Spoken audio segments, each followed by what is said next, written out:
여러분 운전을 하다가 앞차에서 튀어오른 작은 그런 돌 알갱이가 차 앞유리에 부딪힐 때가 가끔씩 있습니다. 그게 아무 일도 없으면 좀 다행이지만 아주 작은 흠집이 유리에 생길 때가 있어요.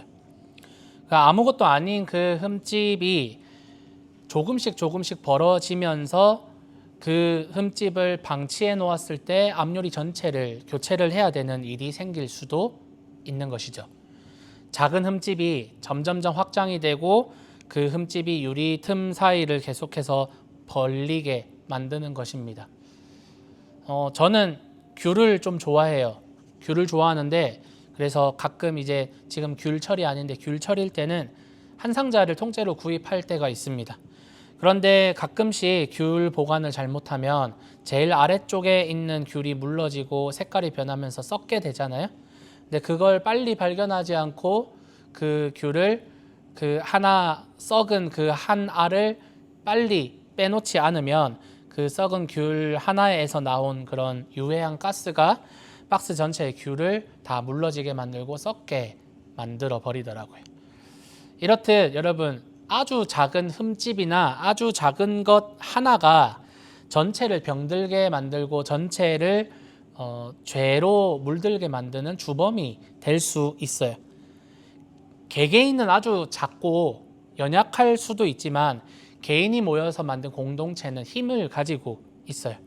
그렇기 때문에 그 공동체 안에서의 한 작은 개인, 그 개인의 작은 일탈이나 작은 죄는 저건 아무것도 아니야, 괜찮아 라고 하기에는 공동체 전체를 죄로 물들게 만들 수 있는 가능성 혹은 힘이 있다는 것을 우리가 염두에 두고 경계할 필요가 있는 것입니다. 오늘 말씀은요, 지난주에 살펴보았던 미가라는 사람과 미가의 가정, 그리고 그 가정의 개인 제사장이 되었던 레위인, 그 세 사람의 이야기를 그대로 이어받으면서 시작합니다. 오늘 말씀을 통해서 우리는 우리 공동체의 모습들을 되돌아보고 또 우리 개인 스스로를 돌아보아서 혹시 내가 공동체에 악한 영향력을 주는 것은 아닌가 반성을 해보고, 또한 우리가 욕심을 내어서 선한 영향력을 주는 그러한 좋은 사람들, 선한 사람들, 성령의 사람들이 되어서 복된 인생 살아가시는 우리 모든 인앤아웃 성도님들 되시기를 예수님의 이름으로 축복합니다. 오늘 사사기 기자는요, 단지파를 설명하는 것에서 오늘 이야기를 시작하고 있어요. 지금 오늘 말씀의 시점의 단지파는요, 분배받은 땅을 아직은 차지하지 못한 상황으로 지금 사사기 기자가 기록을 하고 있습니다. 그래서 여전히 살 땅을 찾고 있었다고 기록을 하고 있습니다. 오늘 우리가 읽었던 새한글 버전은 조금은 애매하게 제비 뽑아 정해진 땅이 없었다고 번역을 하고 있지만, 이건 애초에 제비를 뽑았는데 단지파의 땅이 없었다라는 의미가 아니라 제비를 뽑았는데 그 뽑은 그 땅을 지금 아직 단지파가 정복하지 못했다라는 뜻으로 보는 것이 자연스러워요. 그래서 이렇게 단지파가 이리저리 정착할 땅을 찾고 있는 거예요. 근데 조금 이상하잖아요. 클리어하게 여호수아 시대 때 제비를 뽑아서 단지파의 땅은 여기다라고 확정이 되어 있어요. 그래서 그 땅을 정복하기만 하면 되는데 단지파는 그 땅을 정복하는 게 아니라 자기들이 살 땅을 지금 찾아다니고 있는 상황인 겁니다. 그래서 그렇게 정착할 땅을 찾아다니는 중에 에브라임 지파 땅에 있던 미가의 집에 이르게 됩니다. 그곳은 에브라임 지파의 땅이었어요. 단지파는요, 먼저 5명의 정탐꾼을 먼저 보냈어요. 그래서 그 5명이 먼저 미가의 집에 도착을 해서 미가의 집에 있는 제사장, 그 레위인에게 관심을 가지기 시작합니다. 레위인인 당신이 왜 여기에 있습니까? 지난주에 제가 설명드렸죠. 레위인은 머물러야 되는 레위인의 성읍이 정해져 있었어요. 그런데 뜬금없이 지금 여기에 있는 게 이상한 거예요. 그래서 왜 당신이 여기 있습니까? 물으면서 그에게 우리가 가는 길이 하나님이 허락하시는 길인지, 우리가 가는 길이 잘 열릴지에 대해서 하나님께 여쭤봐 주십시오, 제사장님 하고 요청을 합니다. 그랬더니 레위인은요, 즉시로 그 5명의 단지파 사람들을 축복합니다. 잘 될 겁니다. 하나님이 복 주실 겁니다. 라고 축복을 합니다. 이제 정탐꾼들은 거기서 더 나아가서 라이스라는 도시를 둘러보고 정탐을 하는데 라이스라는 도시가 굉장히 아름답고 평안하고 안전한 도시였던 것 같습니다. 그래서 아주 좋은 리포트를 작성을 해서 본진으로 돌아와서 그들에게 보고를 합니다. 라이스가 굉장히 좋은 도시입니다. 우리가 차지할 수 있고 하나님이 우리 손에 맡기셨습니다. 그랬더니 600명의 단지파 군사들이 이제 라이스로 들어가고 있습니다. 그 라이스로 가는 길목에 다시 한번 이 5명의 정탐꾼이 들렸던 미가의 집에 한 번 더 들르게 되는 겁니다. 자, 미가의 집에 600명의 단지파의 군사들이 도착을 했습니다. 집 앞에 칼을 차고 방패를 들고 600명의 사람이 집 앞에 서 있어요. 여러분 같으면 어떠시겠어요? 요즘에 멜번 좀 위험하잖아요. 한 3명, 4명만 칼 들고 마체테 들고 있어도 좀 위험한데 600명이 칼을 들고 여러분 집 앞에 진을 치고 있다고 생각해 봅시다. 조금 마음이 불편하고 무서워요. 안전의 위협을 느끼고 있는 상황입니다. 이제 이 사람들은요, 미가 집에 강제로 들어가서 미가가 만들어 놓았던 우상 그리고 에봇, 드라빔을 강제로 빼앗아서 강탈합니다. 그리고 레위인 이 제사장에게도 너가 개인의 집의 제사장이 되는 게 너에게 유익할까? 아니면 우리 단지파, 이스라엘의 지파의 제사장이 되는 게 너에게 더 유익할까? 잘 생각해봐 라고 스카웃을 합니다. 그래서 이 제사장이 생각해보니까 지파의 제사장이 되는 게 자기에게 떨어지는 게 더 많을 것 같거든요. 그래서 좋게 여기고 그대로 따라갑니다. 그랬더니 이제 미가가 참을 수 없죠. 강제로 자기가 만든 그 은 200개나 들여서 만든 그 우상과 그리고 자기가 스카웃을 해놓은 자기가 시스템을 마련해놓은 이 제사 시스템을 다 가져가 버렸잖아요. 그래서 참을 수 없어서 마을 사람들을 동원을 해서 단지파를 따라잡습니다. 당신들 뭐 하는 짓이냐? 저 제사장도 나에게 속했고 너희가 가져간 그 우상도 내 거야 라고 말을 합니다. 그랬더니 단지파가 뭐라고 해요? 너 죽을 수도 있어. 조심해. 이건 뭐냐면요, 한 번만 더 입 열면 죽어 라고 협박하는 거예요.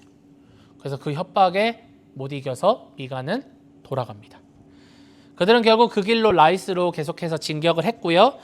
평화롭게 살고 있었던 라이스라는 도시를 정복하고 사람들을 죽이고 도시를 불로 태웁니다. 그리고 그 도시를 라이스라는 이름을 지우고 단이라는 이름을 붙인 후에 그 도시에 우상을 새겨서 만들고 거기에 제사장들을 두고 자기네들 마음대로 우상 숭배를 하는 땅으로 만들어 버립니다. 자, 이것이 오늘 말씀의 스토리 줄거리예요. 자, 보세요. 지난주에 미가, 그리고 미가의 어머니, 그리고 레위인, 이 사람들이 범했던 개인적인 범죄, 개개인의 범죄가 이 세 사람이 가정으로 모였을 때 또 그 범죄가 확장이 되었어요. 자기네들만 우상 숭배하고 도둑질하고 죄를 짓는 게 아니라 그 가정의 모든 사람이 우상 숭배하게 만들고 그 가정의 다음 세대들 자녀들이 우상 숭배하게 만드는 그런 결과를 초래하였습니다. 그래서 이 죄로, 개인적인 죄로 인하여서 가정이 죄로 물들고 죄가 계속해서 확장되고 퍼져나가는 죄의 영향력을 우리가 살펴보았습니다. 그런데 오늘 말씀에는 이 죄의 영향력이 이제 가정을 뛰어넘어서 한 지파, 한 도시, 그리고 더 나아가서 온 나라가 우상에 빠지게 되는 죄의 영향력을 오늘 말씀은 우리에게 보여주고 있습니다. 오늘 단지파는요, 정착할 땅을 찾아다니고 있습니다. 그러면 왜 이 사람들은 분배받은 땅을 정복하지 않고 혹은 정복하지 않은 채 지금 떠돌아다니고 있을까 살펴볼 필요가 있을 것 같아요. 단지파가 땅을 정복하지 못한 이유는 단지파가 분배받은 땅이 강한 나라였던 블레셋이 자리를 잡고 있었던 해안지대였습니다. 유다 지파와 에브라임 지파의 사이에 있는 해안지대, 지중해를 끼고 있는 해안지대였습니다. 그래서 블레셋이라는 나라가 워낙에 강한 나라였기 때문에 이들이 함부로 그 땅을 정복하지 못하는 어려움도 있기는 있었습니다. 그걸 우리가 배제할 수는 없어요. 그런데 사실 여호수아 시대로부터 오늘 읽었던 사사기 18장의 시점은 시간적인 시점이 최소한 150년 정도, 좀 길게 보면 250년 정도가 흐른 시점으로 볼 수 있어요. 그렇기 때문에 평균적으로 한 200년이라고 봤을 때 200년 동안 그들이 그 땅을 차지하지 못하고 있는 이유가 비단 블레셋이라는 나라에만 있다고 보기에는 어려울 것 같다는 것이죠. 그래서 성경에 그 이유를 한번 찾아보니까 여호수아 시대 때 그들은 분배받은 땅에 완전한 정복에 실패했다는 기록이 있습니다. 그래서 여호수아 19장에서는 단지파의 경계가 매우 좁았다. 단지파 사람들이 살기에 그 경계가 매우 좁았다라고 표현이 되어 있고, 그리고 사사기 1장에 보면 아모리 족속이 단지파를 산지에 몰아넣고 밑으로 내려오지 못하게 몰아넣었다라는 기록이 있어요. 그리고 그 이후에도 단지파는요, 블레셋이라든지 아모리 같은 강한 민족과 더불어서 싸웠다는 기록이 나와 있지 않아요. 싸우려는 의지를 보여주고 있지 않는 것이죠. 그래서 블록이나 키들너 같은 신학자들은요, 여호수아 시대 때부터 이미 단지파는 정복 의지가 약하였고 불순종과 무기력으로 인해서 심각한 실패를 겪고 있다고 해석하고 있어요. 이미 여호수아 시대 때부터 정복할, 자기들이 분배받은 땅을 정복할 의지를 가지고 있지 않다는 것이죠.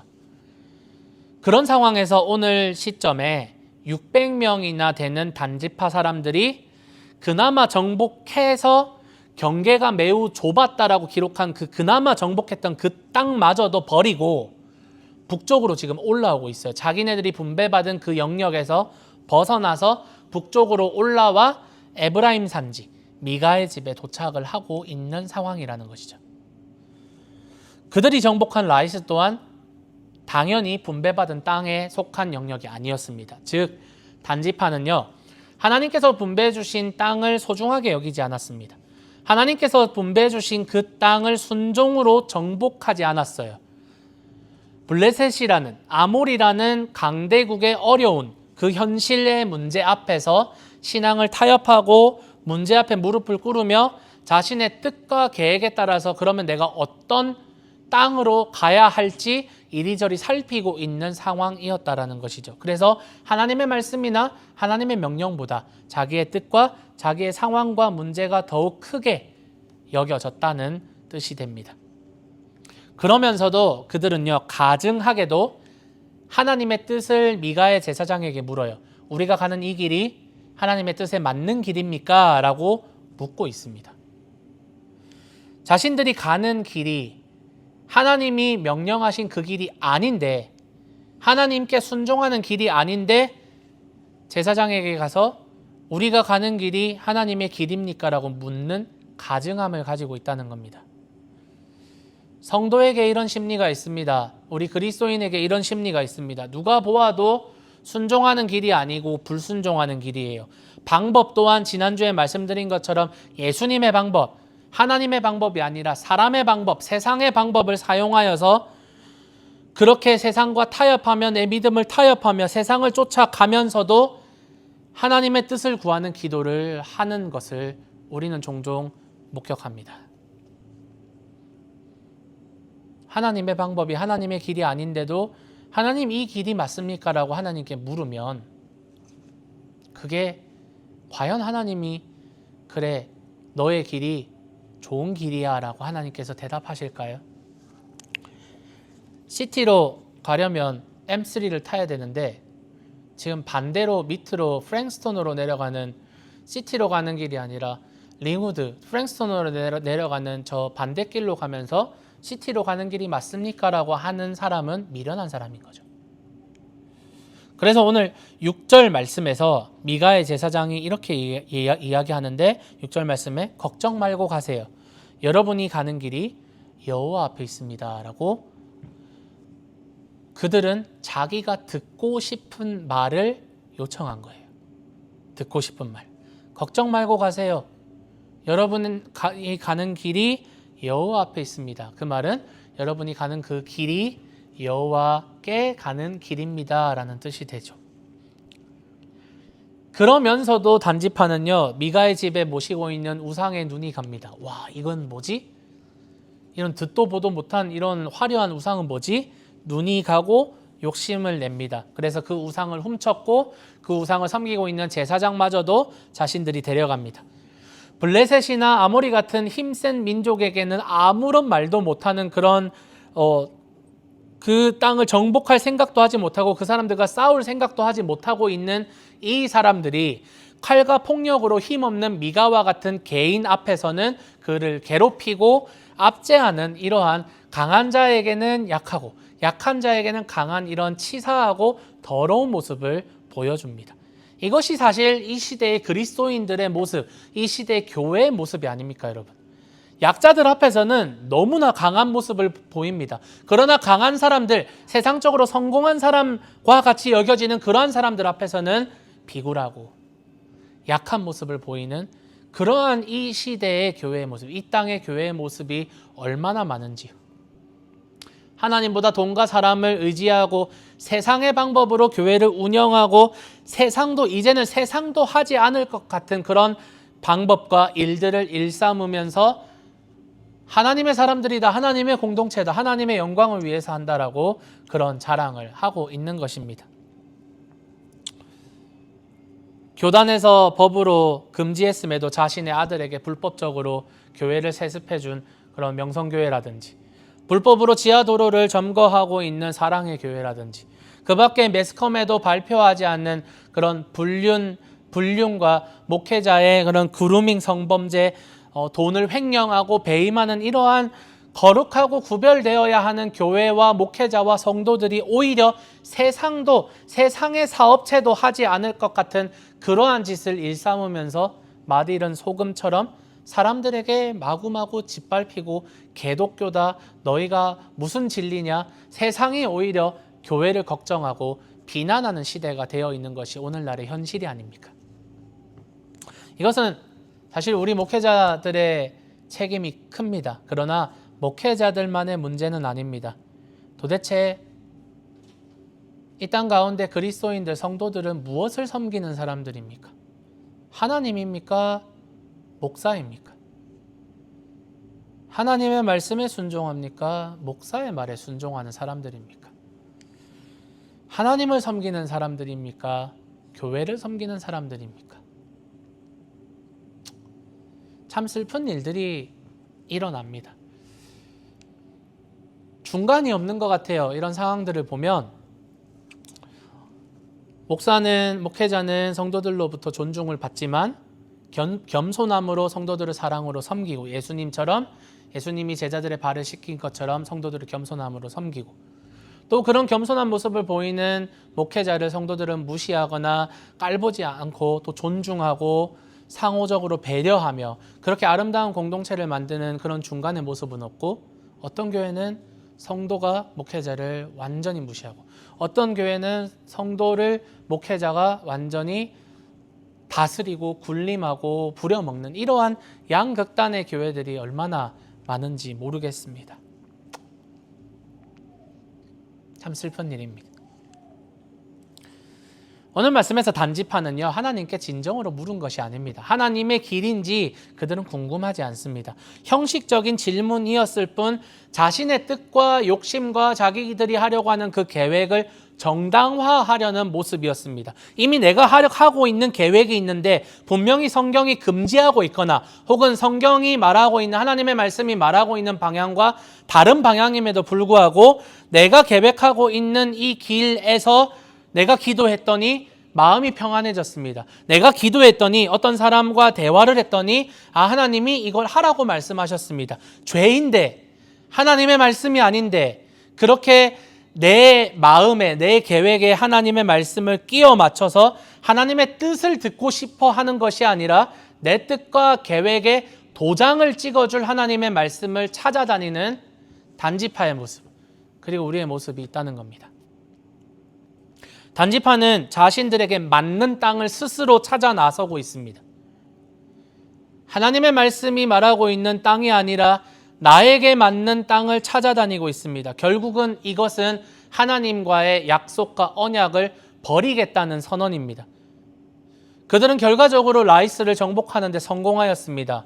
꽤나 좋은 땅이었던 것 같습니다. 겉으로는 단지파가 성공한 것처럼 보여집니다. 문제는 성공했지만 하나님께 순종한 것도 아니었고 하나님의 방법으로 정복한 것도 아니었고 결과적으로 그 땅이 하나님을 잘 섬기는 나라가 된 것도 아니었습니다.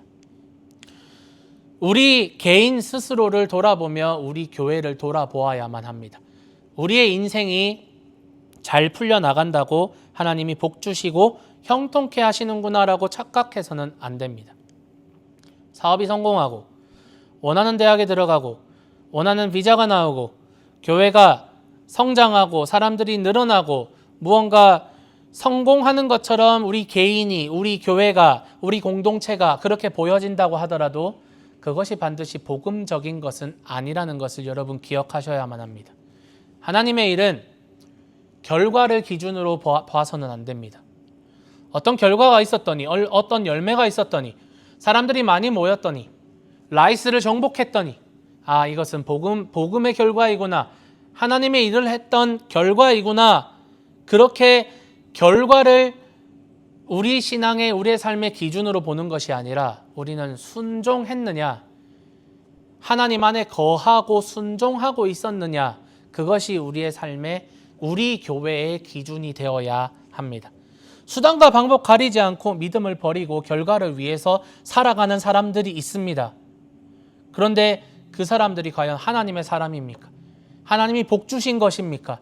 하나님이 그를 성공하게 하신 것입니까? 좋은 의미에서. 비록 실패하였고 좋은 결과가 있지 않았지만 하나님 앞에서 떳떳하였는가? 내가 실패했지만 결과는 비록 좋지 않았지만 하나님 앞에 의롭고 정직하고 말씀에 순종하려고 하는 나의 마음의 열망이 있었는가? 하나님은 그것을 보실 것입니다. 여러분에게 얼마나 많은 열매가 있는지, 얼마나 많은 결과물을 내었는지 하나님은 궁금해하지 않으실 겁니다. 그 과정 가운데 하나님과 함께 하였는가? 하나님은 그것을 보실 것입니다. 요즘은요, 여러분, 세상조차도 결과보다 과정을 중요하게 생각하는 시대가 되었습니다. 정의라는 개념을 내세워서 과연 과정이 정의로웠는가를 질문을 하는 시대가 되었습니다. 예전에는 수단과 방법을 가리지 않고 기업에서, 회사에서, 업체에서 그런 프로핏을 내고 이윤을 내고 사람이 죽든 다치든 뭐 하든 상관없이 어떻게 해서든 그 회사를 잘 이끌면 좋은 사람이었습니다. 좋은 리더였습니다. 하지만 이제는 그런 시대가 아닙니다. 사람을 선발하는 과정이 공정하였는가? 의사결정 과정에서 어떤 특정인의 개입은 없었는가? 규칙은 모든 사람에게 동일하게 적용이 되었는가? 심사의 판단 기준은 공정했는가? 명확했는가? 약자를 차별하거나 혹은 배제하지는 않았는가? 이러한 질문들이 세상에 이미 셋업이 되어 있습니다. 생각해 보십시오. 우리 호주 멜번에서 살아가는데 여러분 차별받지 않습니다. 우리 인종차별을 가끔 경험하기는 하지만 여러분 이력서에 여기는 사진을 넣지 않잖아요. 그거 사진을 넣지 않는 이유가 뭔지 아시나요? 사진으로 보여지는 차별을 하지 않겠다는 이 나라의 의지입니다. 피부색으로, 사람의 외모로, 어떤 눈에 보이는 장애로 이 사람을 페이퍼 상에서 차별하지 않겠다는 이 나라의 뜻이에요. 세상에서도 이렇게 합니다. 그런데 이제는 세상도 과정을 중요하게 생각하고 정의라는, 성경이 말하는 정의와는 다르지만 정의라는 것을 추구하며 지금 이 세상이 굴러가고 있어요. 그런데 왜 교회는 아직도 좋은 결과만 바라고 있는 걸까요, 여러분? 왜 열매만 바라고 있는 걸까요? 왜 교회는 지금 세상보다도 뒤처져 있는 걸까요? 우리는 열매가 아니라 결과가 아니라 얼마나 하나님의 말씀을 사모하고 그 말씀대로 살아가고자 하는 열정이 있는가? 내가 얼마나 하나님과 동행하였는가? 그것으로 하나님 앞에 심판받을 겁니다. 우리가 한 모든 행위대로. 성경은 그렇게 말하고 있습니다. 너의 열매대로 심판받는 게 아니라 네가 한 행위대로 심판받을 것이다 라고 말합니다. 얼마나 성공적인 삶을 살았는지 우리의 삶을 말해주는 것이 아니라 얼마나 예수님을 닮아 있었는지, 얼마나 우리가 예수님의 제자다운 삶을 살아갔는지, 하나님의 자녀다운 삶을 살아갔는지가 우리의 삶을 세상에 하나님께 말해주는 기준이 될 것입니다. 교회를 바라봐도 마찬가지입니다. 얼마나 큰 교회였고, 얼마나 많은 사람들이 모이고, 얼마나 좋은 프로그램이 있고, 얼마나 많은 재정으로 좋은 일들, 사역들을 하였는지가 아니라 얼마나 복음의 진정성이 있으며, 얼마나 예수님을 알아가고 있으며, 또 얼마나 예수님을 세상 가운데 전파하고 알려주고 있으며, 얼마나 세상에서 예수님과 그 복음의 참된 진리대로 살아가고 있는지가 우리 교회를 평가하는 기준이 될 것입니다. 결국 오늘 말씀의 단지파는 하나님의 말씀을 버렸습니다. 언약을 저버렸습니다. 약속에 순종하지 않았습니다. 하나님의 말씀도 믿지 않았고 하나님도 섬기지 않았습니다. 가증하게도 하나님의 이름을 내세웠지만 그들은 하나님을 섬기는 사람들이 아니었습니다. 결국 그들은 레위인을 단지파의 제사장으로 스카우트하여서 임명하고 단지파 전체가 우상 숭배하게 만들어버립니다. 처음에는 미가라는 개인이 우상을 만들었습니다. 그 다음에는 미가의 가정이 우상 숭배하고 우상을 섬기게 되었습니다. 그 다음 지파 전체, 단지파가 우상을 공식화하고 섬기고 있는 상황이 찾아왔습니다. 오늘날에도 개인의 왜곡적인 신앙, 성경적이지 않은 신앙, 신비주의적이고 체험적인 그런 신앙만, 주술적이고 무속적인 신앙의 모습이 우리 개인에게, 그리고 우리 가정을 죄로 물들이고 더 나아가서 진정한 복음이 주는 자유를 누리지 못하게 만들고 교회를 병들고 오염되게 만들 수 있습니다. 그리스도인들을 만나다 보면 성경에 없는 말을 많이 합니다.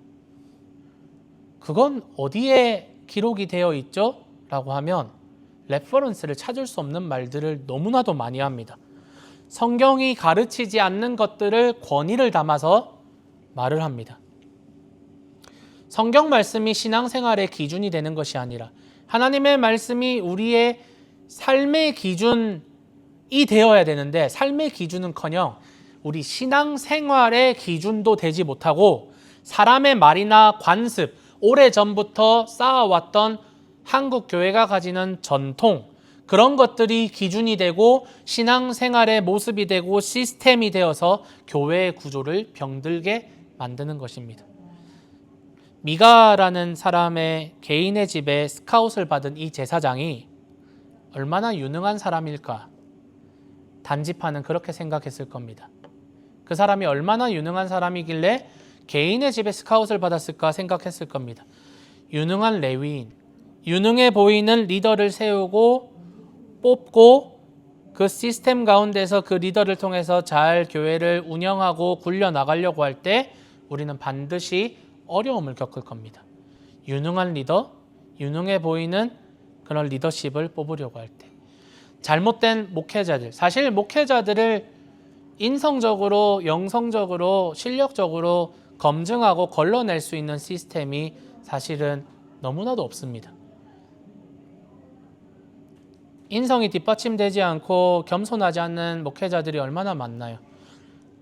사역을 잘한다는 이유로, 유능하다는 이유로 목회자가 되고 목사가 되는 사람들, 유능해 보이는 장로, 돈이 많은 장로, 교회에서 목소리 큰 리더십을 뽑았을 때 교회가 얼마나 어려워질 수 있는가는 우리 모두 경험해 보았을 줄로 압니다.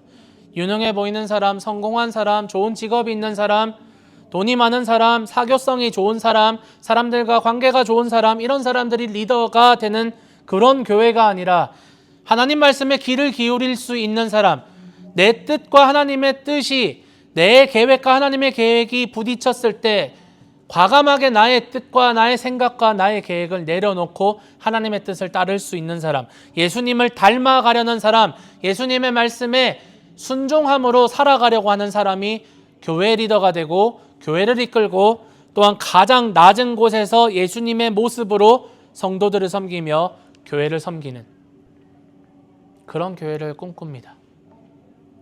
결국 사람이나 전통, 관습, 사람의 능력이 기준이 아니라 하나님 말씀, 그 사람이 얼마나 예수님을 닮아 있는가, 예수님의 말씀대로 얼마나 살아가려고 노력하고 있는가, 그것이 기준이 되어야만 한다는 겁니다. 단지파는 그렇지 못했습니다. 그러니 결국 말씀을 떠나고, 결국 그 말씀을 떠난 신앙은 이 약자를 괴롭히고 억압하는 모양새로 나타납니다. 평안하고 안전하게 살아가던 라이스 사람들을 공격합니다. 그 땅의 사람들이 무슨 잘못이 있을까요? 평안하고 안전하고 그렇게 자기들끼리 평안하게 살아가던 그 사람들을 공격하고 죽이고 그 성을 불로 태웁니다. 미가와 이웃 사람들을 칼과 폭력으로 압제하고 협박합니다. 즉 말씀 없는 신앙은, 하나님 말씀이 기준이 되지 않는 신앙은 낮은 곳으로 가서 겸손하게 사람을 섬기고 사람을 사랑하는 그러한 모습으로 나타나는 것이 아니라 약자를 괴롭히고 약자들에게 폭력을 행하며 탐욕을 부리고 교만하게 행하여 하나님의 자리를 차지하려고 하는 것이 신앙의 모습이 되는 겁니다. 이 단지파의 우상은 단지파만 타락하게 만든 것이 아닙니다. 나중에 훗날 이스라엘 전체 타락의 중심지가 단이라는 도시가 되어버립니다. 단은요, 이렇게 일찍부터 자신들만의 예배 중심지를 이미 만들어 놓고 사적인 제사장까지 두면서 하나님의 집이 실로에 있을 때, 하나님의 성막이 실로에 있을 때부터 나중에 이 성막이 성전으로 예루살렘에 지어진 이후에도 이들은 계속해서 우상 숭배를 단에서 하고 있었습니다. 그렇기 때문에 나중에 솔로몬의 아들 때 르호보암 왕 때 북이스라엘의 여로보암이라는 사람이 왕이 되어서 북이스라엘과 남유다가 갈라집니다. 북이스라엘의 여로보암 왕이, 북이스라엘에 있는 남자들이 1년에 한 번은 예루살렘으로 내려가서 제사와 예배를 드려야 하니 국경을 넘어서 예루살렘으로 갑니다. 그러니까 왕으로서 불안합니다. 저 사람들이 유다로 갔다가 다시 이 북이스라엘로 돌아오지 않으면 어떡하지라는 염려가 생깁니다. 그래서 여로보암이 북쪽에는 베델, 남쪽에는 단이라는 도시에 금송아지를 두고 이것이 하나님이다라고 섬기라고 합니다. 그래서 단이 북이스라엘의 우상숭배의 중심지가 되어버립니다. 사랑하는 여러분, 타락은요 언제나 한 사람으로 시작합니다. 타락과 부패와 오염은 한 사람의 영향력으로부터 시작합니다. 사사기 17장, 18장의 타락의 스토리는 거대한 국가 혹은 조금 축소를 해도 지파, 그러한 국가적인 스케일로, 지파적인 스케일로 범죄와 타락이 시작되지 않고 아주 평범한 한 사람, 바로 미가와 미가의 어머니 그리고 레위인이라는 이 작은 한 사람으로부터 타락이 시작되는 것을 기록하고 있습니다. 불법적인 일로 부당한 재산을 취했던 미가의 어머니, 그 재산을 훔쳤다가 우상을 만들었던 미가, 그리고 먹고 살기 위해서 이리저리 떠돌아다니다가 한 개인의 집에 스카웃되어서 우상을 섬기는 제사장이 된 레위인. 여기에서 타락이 끝이 나는 줄 알았지만 미가가 만든 우상과 그 제사의 시스템은 단지파를 오염되게 만들었고 결국은 이스라엘 전체로 확대되어서 이스라엘 전체가 타락하게 만듭니다. 미가의 가정은 단지파로, 가정의 우상은 지파의 우상으로, 개인의 불순종은 공동체적인 불순종으로 계속해서 확장되고 오염되고 있는 것입니다. 바울은요, 이러한 죄의 확산, 죄의 영향력, 한 사람의 죄의 영향력을 로마서 5장에서 이렇게 설명하고 있습니다. 로마서 5장 12절 말씀입니다. 우리 함께 읽어볼까요? 함께 시작.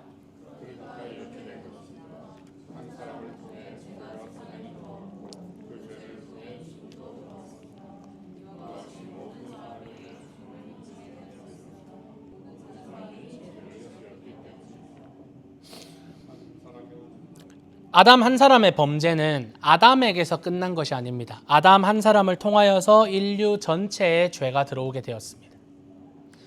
이 한 사람 때문에 인류 전체가 죄의 영향력 아래에 있게 되었고 결국 죽음을 경험하게 되었습니다. 한 사람이 죽고 이 죄가 끝난 것이 아니라 모든 사람에게 죄가 미치게 된 겁니다.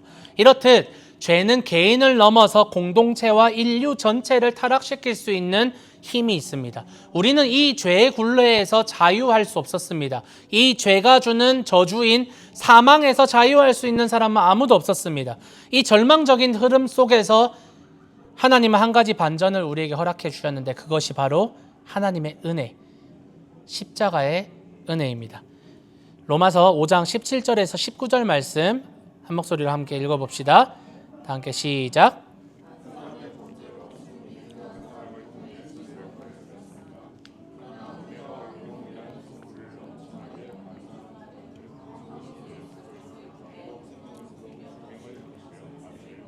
18절. 그러므로 하나의 범죄로 모든 사람에게 유죄 판결이 내려진 것처럼 하나의 의로운 행동으로 모든 사람에게 생명으로 이끄는 무죄 선언이 내려졌습니다. 19절. 한 사람이 순종하지 않아서 많은 사람이 죄인이 된 것처럼 한 분이 순종하신 덕분에 많은 사람이 의롭다고 판결받은 사람이 될 것입니다. 아멘.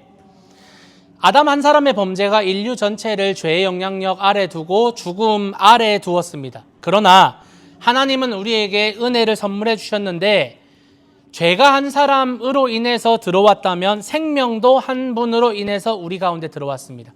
그것이 바로 예수 그리스도께서 이루신 십자가의 은혜, 생명과 의로움의 은혜입니다. 아담의 죄는 혹은 미가의 죄는 공동체를 파괴했지만 예수 그리스도의 순종은 공동체를 다시 세웁니다. 무너졌던 공동체를 다시 세우는 힘이 있습니다. 한 사람의 죄가 우리를 죽음으로 끌고 가고 사망을 경험할 수밖에 없게 만들었지만 한 분 예수 그리스도께서는 우리 모두에게 생명과 의와 살아있는 소망을 우리에게 선물해 주시는 것입니다. 즉 우리의 산 소망 대신 예수님을 굳게 붙잡으며 하나님의 뜻에 순종하여 십자가를 지신 예수님을 바라보며 우리는 언젠가 순종에 실패합니다. 우리가 100% 순종할 수 없는 사람이기 때문입니다. 하지만 순종하신 예수님 덕분에 우리에게 생명이 넘어왔고 우리에게도 순종할 수 있는 의지와 순종할 수 있는 능력과 순종할 수 있는 열망이 생겨나는 겁니다. 그렇게 예수님을 바라보며 우리도 순종하며 걸어가는 삶을 살아가기를 축원합니다. 그런 공동체, 순종하며 함께 걸어가며 또한 순종하지 못하는 상황이 온 사람들을 또한 위로하며 격려하며 중보해 줄 수 있는 그런 공동체, 그렇게 거룩한 공동체가 우리 인앤아웃 처치가 되기를 예수님의 이름으로 축복하고 소망합니다. 말씀을 정리하겠습니다. 오늘 사사기 기자는요 17장과 18장을 쭉 기록을 하면서 앞에서부터 비밀로 감추어 두었던 미가의 제사장, 이 레위인의 정체를 마지막에 공개하고 있습니다. 30절 말씀 한번 볼까요? 30절 말씀 함께 읽어봅시다. 시작.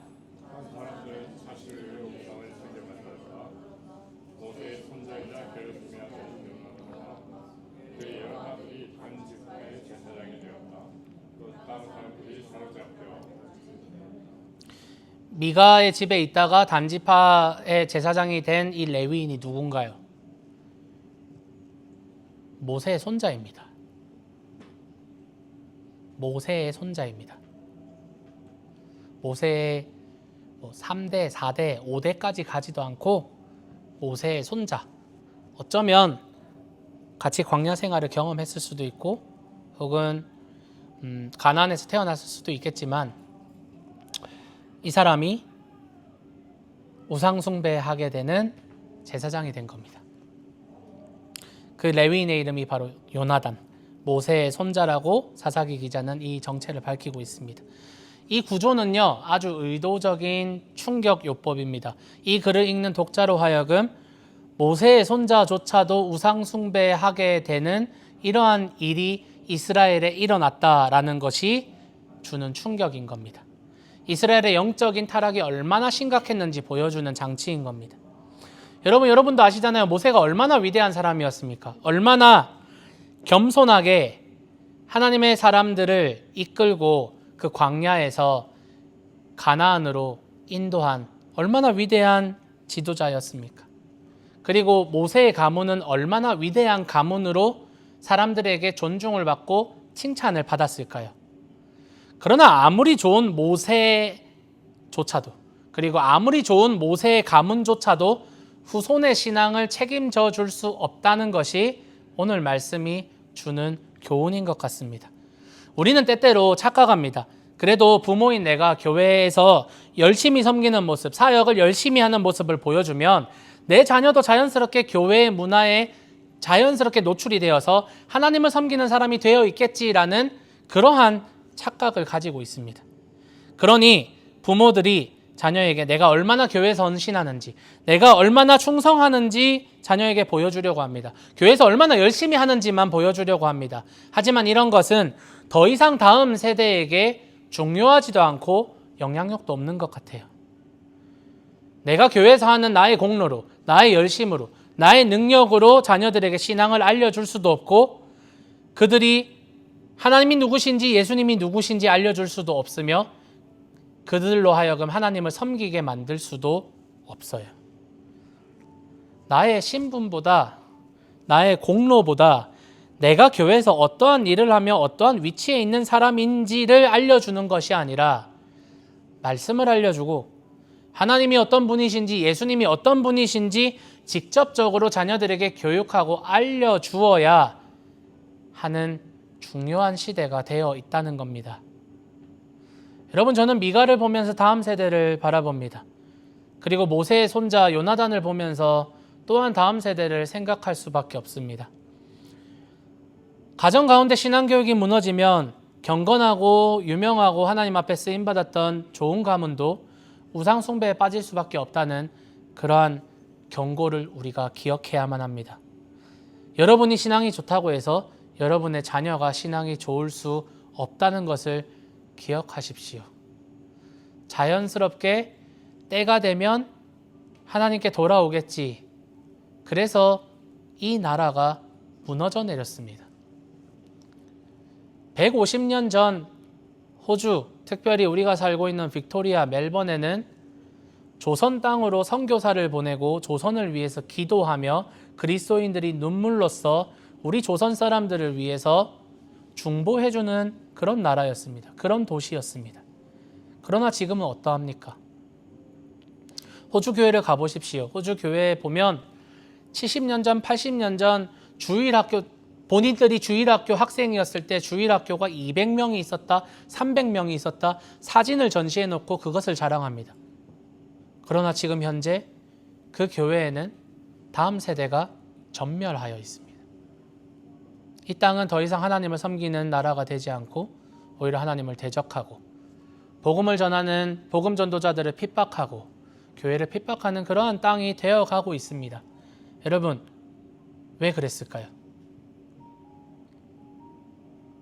제가 예전에 섬겼던 교회의 호주 교회 할머니께서는 그런 말씀을 하셨습니다. 내가 예수님을 내 아들에게 전하지 않았기 때문이다. 자유라는, 내 아들이 종교의 자유를 가지고 신앙의 자유를 가지고 자기의 이성과 자기의 생각으로 판단을 하여서 이것이 진리인지 연구하고 탐구하여서 그렇다면 이것이 자신은 진리인 것을 믿고 있기 때문에 반드시 돌아올 것이라는 확신을 가졌지만 돌아오지 않았다고 합니다. 왜? 가르치지 않았을 거니. 가르치지 않으면 고민하지 않습니다. 고민하지 않으면 이것이 진리인지 아닌지 궁금해하지도 않습니다. 여러분, 우리는 하나님의 말씀을 가르쳐야 합니다. 우리 교회에 젊은 우리 부부들이 있습니다. 태어날 우리 자녀도 있고 계속해서 자녀들이 태어날 것 같습니다. 그런데 예수님을 알려줍시다. 이게 어떠한 강요나 너가 교회를 다니지 않으면 안 돼가 아니라 교회를 알려주는 것이 아니라 교회에 오는 것을 알려주는 것이 아니라 예수님이 누구신지, 예수님이 너를 위해서 무슨 일을 하셨는지, 하나님이 어떤 은혜를 주셨는지 진짜 복음을 알려주라는 말입니다. 교회에 다녀가 아니라 교회에 와 예배 자리에 앉아가 아니라 예수님이 누구인지 알려주라는 말입니다. 우리 복음 전합시다, 여러분. 자녀들에게, 태어날 자녀들에게 복음을 전해야 합니다. 이 일을 위해서 우리 어른들의 도움이 필요합니다. 기도가 필요합니다. 우리 공동체와 동역자들의 도움이 필요합니다. 계속해서 기도해 주시고 자녀가 주님 안에서 자라날 수 있도록 그런 환경을 마련해 주고 그것이 필요할 때 목회자가, 교회가 지원을 하고 도움을 줄 수 있는 그러한 교회가 되고 싶습니다. 여러분 함께 해주시고 그래서 오직 하나님의 말씀을, 오직 하나님의 은혜를 우리 자녀들에게 가르치며 그리하여서 우리 자녀들이 예수님을 알고 그렇게 어릴 때 들었던 복음을 나중에 자신의 신앙으로 고백할 날이 오기까지 그때는 강요하지 않고 그때는 뭔가 억압하지 않고 우리가 심어놓은 그 씨앗, 우리가 심어놓은 그 복음의 씨앗이 열매를 맺게 또 기도하며 그 아이들과 함께 관계를 맺으며 함께 동행하는 그러한 교회, 그러한 가정, 그러한 여러분 개개인이 되시기를, 그래서 우리 교회가 다음 세대가 예수님을 알아가는 교회가 될 수 있기를 예수님의 이름으로 축복합니다. 여러분 함께 해주시고 그런 교회로 함께 만들어 갑시다. 아멘이신가요?